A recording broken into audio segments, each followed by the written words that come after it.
Halo teman-teman, di video pembelajaran kali ini kami akan menjelaskan tentang akuisisi saham metode COS. Dari kelompok CCP, cewek-cewek happy. Dari kelas AK6G, Prodi Akuntansi, jurusan Akuntansi dari Politeknik Negeri Medan. Dengan dosen pengampu Ibu Dr. Rini Indawati, SE, AK, MSI, CA, CBV, SERA.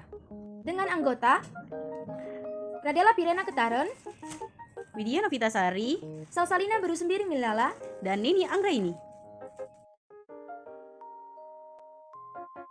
Ini pertama kita akan membahas seputar akuisisi saham biasa. Nah, sebelumnya kita harus tahu apa itu akuisisi. Akuisisi merupakan pemindahan kepemilikan perusahaan atau aset. Seperti dalam industri perbankan terjadi apabila pembelian saham di atas 50%. Akuisisi saham biasa menyebabkan entitas pengakuisisi memiliki hak suara dalam entitas. Akuisisi sebagai besar saham entitas target memberikan hak pengendalian bagi entitas pengakuisisi, sehingga terjadi kombinasi bisnis. Ada beberapa biaya yang dikeluarkan saat melakukan akuisisi saham. Yang pertama itu seperti harga perolehan saham. Selanjutnya biaya langsung yang terkait dengan pihak-pihak yang terlibat dalam akuisisi saham, seperti konsultan hukum, notaris, akuntan publik, dan perusahaan penilai. Biaya pencatatan saham diperlakukan dengan mengurangi modal yang disetor oleh investor. Harga perolehan akuisisi dapat ditentukan sebagai berikut. Harga akuisisi sama dengan harga saham ditambah biaya langsung akuisisi. Saya akan membahas tentang investasi dan pendapatan investasi. Apa itu investasi? Ialah aktivitas menempatkan modal baik berupa uang atau aset dan berharga lainnya ke dalam suatu benda, lembaga, atau suatu pihak dengan harapan pemodal atau investor kelak akan mendapatkan keuntungan setelah kurun waktu tertentu.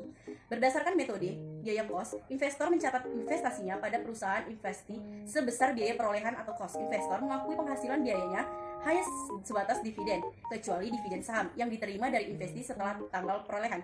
Jika dividen yang diterima tersebut melebihi bagian laba investor yang seharusnya, maka kelebihan itu harus dipandang sebagai pemulihan investasi atau pengambilan modal dan dicatat sebagai pengurangan terhadap biaya perolehan atau cost investasi. Penggunaan metode cost. Apabila hak suara investor pada investasi kurang dari 20% atau lebih dari 20%, bahkan di atas 50%, adanya pengendalian jika pengendalian dimaksudkan untuk sementara karena saham anak perusahaan dibeli dengan tujuan dijual kembali dalam jangka pendek. Anak perusahaan dibatasi oleh suatu restriksi jangka panjang sehingga mempengaruhi secara signifikan kemampuannya dalam mentransfer dana kepada induk perusahaan. Penggunaan metode ekuitas atas investasi tidak lagi sesuai dengan alasan-alasan tertentu. Saya akan menjelaskan tentang goodwill.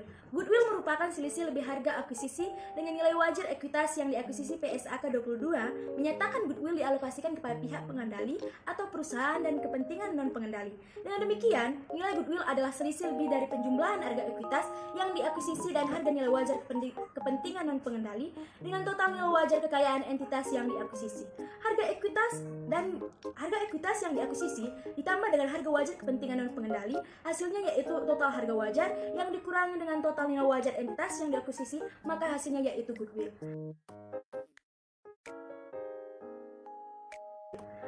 Apabila harga pasar lebih besar dari nilai wajar, selisih itu disebut goodwill yang diamortisasi menjadi beban bunga maksimum 20 tahun.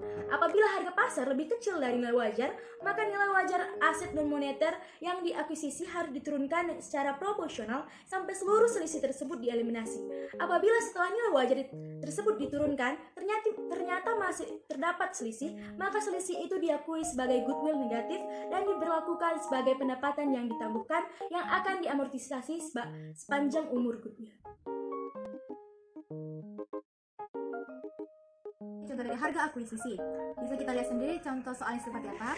Masuk saja langsung ke harga perolehan akuisisi adalah sebagai berikut. Harga saham 5 juta dikali 1.450 sebesar 7 miliar 250 juta. Biaya langsung akuisisi sebesar 250 juta.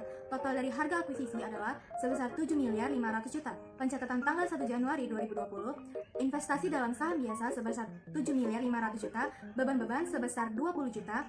Untuk di sebelah kredit saham biasa 2,5 juta dikali 2000 sebesar 5 miliar, tambahan modal disetor sebesar 2 miliar 250 juta, untuk kasnya sebesar 270 juta, pengeluaran kas untuk biaya pencatatan saham sebesar 120 juta, jurnalnya tambahan modal disetor sebesar 120 juta di sebelah debit, untuk kasnya di sebelah kredit sebesar 120 juta.